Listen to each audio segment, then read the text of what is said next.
In this video, we're going to talk a little bit more about equivalent fractions. So I just wanted to tell you again what equivalent fraction means. It just means that in an object, if the size and shape of a colored part is the same as the size and shape of another colored part of a different model, then we know those fractions will be equivalent. So let's look at that in a bit more detail using the diagrams. So it says here, complete the equivalent fraction sentence. So in this little model, we could see that there's 8 equivalent shapes, equal parts. 1, 2, 3, 4, 5, 6, 7, 8. And we know that there's 4 shaded. 1, 2, 3, 4. So if you write that in a fraction, it equals to 4 over 8.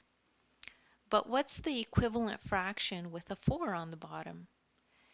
So that would mean instead of having 8 equal parts, we would have 4 equal parts. So how would that look?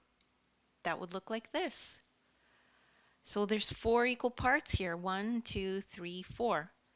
And we can see that the shaded area here is exactly the same as the shaded area here. But how many parts are there? 1, 2.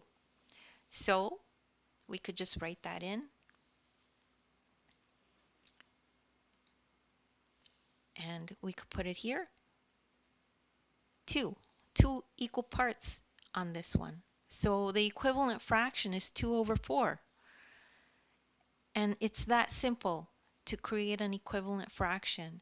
You just redraw this.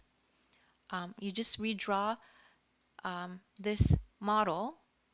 Instead of it having 8 parts, you redraw it with 4 parts, and then you fill in the number of shaded parts, which is 2. And that's it.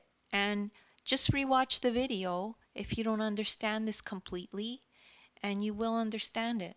Anyone can do math.